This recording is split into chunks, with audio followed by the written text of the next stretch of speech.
Hi, this video is about how to use Perplexity AI for beginners in 2025. In order to understand how to use it, I think it's important to take a step back and look at what it is built to do. And it is built to replace Google search in this new AI world. It does certain things very well. So Perplexity is really good when you want one specific answer or X specific answers. It's really good at processing the latest information. And I think of it, it's better as a replacement for Google search, even though Google does have those little AI answers at the top, and not necessarily to replace all the uses for ChatGPT. And you might say, well, ChatGPT does search as well. Well, hold on. In my experience, ChatGPT's search is far inferior and oftentimes does a really poor job, even when you do the deep research for getting the latest information. Let me give you an example. I did a deep research. I was trying to answer a question for a client to project out the LLM costs for them for 3 years into the future. And I ran this in mid-April 2025. And these were the latest models that they pulled. Llama 4 has already come out. GPT-4 Turbo, there's been many iterations beyond that.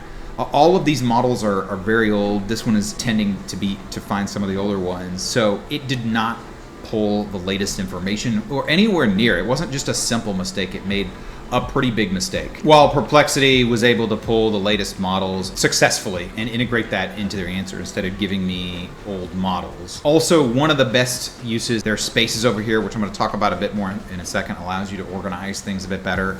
I think there are some other tools out there that allow you to do folders and subfolders to organize your conversations. You can do a little bit more of that with Perplexity. I really like that. So now let's talk about when not to use Perplexity or when it's not best. When you need the latest models, even the GPT 4.1 and the Claude 3.7 Sonnet, it's usually better to go directly to the source. This is not necessarily going to give you the same answer that you're going to get actually in ChatGPT or in Claude Anthropic, because in ChatGPT they're using a fine-tuned version that is intended for you to talk back and forth with. Also, you can see there's a little bit of a lagging of the latest models depending on how fast those companies release their APIs. The Grok 3 has been out for a while, but they don't have an API out, so you don't see it in here. So because you don't necessarily get the latest models, which isn't necessarily bad in a lot of scenarios, your ability to brainstorm and to maximize the creativity of the models can be limited at times. And if you don't need the latest information, then maybe Perplexity isn't the best for you. If it's not news related, if it's not something that really where it needs to do a Google search, if it's asking about the fundamentals of physics or something, Perplexity might not be your best choice. Also, image generation. Technically, it does do image generation, but in my experience, it sucks. You can use Perplexity for free, and you can do a lot with it for free. Maybe that's enough for you. You get 3 pro searches per day. You can just do free searches forever, and there's no ads, at least right now, so that's nice. And so as a replacement for Google, if you don't want to spend any money, I think that's a reasonable thing. I have paid for the Pro, mostly so that I can choose the smarter AI and then this, as a side effect, I get more pro searches, which means it essentially looks through more sources, and it upgrades several other aspects to it. But mainly, I want to use the better models instead of using their cheap model when running my searches. Okay, my favorite feature in Perplexity is the Spaces feature, which is sort of like folders, but it can do more than folders. So let's just do test space so we can testing. And then you can give it custom instructions and it'll essentially append this to all of your future instructions. Now that we're in here, there's a variety of stuff that you can do here. If you've got instructions, we can add files that it refers to, again, with everything in here. It also works like a folder. You can add links for it to be sourced to. You can share the space itself, and you can invite other people to contribute to it. So I think that's all pretty cool. I tend to like the organization aspect of it at a minimum. I think that's pretty useful. I don't really use this stuff that much, but I can see sometimes how it can be pretty useful. So they changed this down here quite a bit over the last several months. So first of all, this is their deep research version, which essentially takes longer. It's more compute and it searches for more sources to find an answer. And set recency for web search. This is where I can select the model, as I showed you before. You can also select sources, so you can do academic, social, which is essentially Reddit. You get more options to attach files with the advanced feature, and then you can do dictation here. The Discover tab, I don't really use this. I don't really think it's very useful. I kind of think it's weird that they even have this here, because this is essentially other people's public Perplexity searches.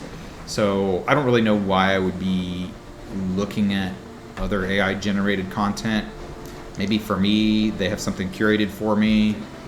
I don't really see this as being well curated. That's just been my experience, so I wish I could just remove the Discover tab. Let's go into the settings. I do have it on dark mode, so you can switch it to other modes. System, or light, or dark. We'll go back to dark.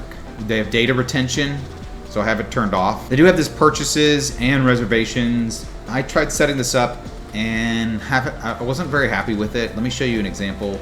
So searching for best microphones, I recently bought a microphone, and actually I got this one, and it's showing $119 at Walmart, but I bought it off of Amazon for 90 bucks just a couple days ago, like a week ago or something like that. And so it's not necessarily giving you the best prices, so I wouldn't recommend using it for shopping. They do have an API, although I don't really know why you would use the API. I guess it helps with a little bit of the search, but ultimately, if I'm going to build an application, Perplexity doesn't do a whole lot extra. I have access to all those models that they have via the API, searching for something, grabbing information from Google or grabbing it from Brave. It's really not that challenging to do stuff like that, and that's really all that they're doing, and they're compiling it. Maybe if their model was particularly good at something, but I haven't personally found it, so I wouldn't recommend using that. If you have a good use case for the API, I'm genuinely curious. I don't think it adds that much value, to be honest. One thing I do like is they do have, if I click download, I like that they have the desktop app, even though I'm not using it here, and they have the mobile app, which does try to replace itself as sort of like the Siri or the assistant on your phone, which is fine if you really like this tool. Overall, I think Perplexity is pretty useful in a lot of ways for searching for things, and there's a lot of ways in which ChatGPT just fails to search very well. It's just not consistent, and it, as I showed you in that example where it even went into deep research and it still screwed it up. And so it's better at that. Is it a better tool than Google? Well, potentially right now you don't get the ads, and with Google sometimes you get the AI overlay. Let me know if you want me to shoot a more comprehensive video about Perplexity versus Google and Perplexity versus ChatGPT. Let me know in the comments. So hopefully this was helpful. There's really not like a lot of complexity to perplexity. Complexity to perplexity. Complexity to perplexity. Say that 3 times really fast.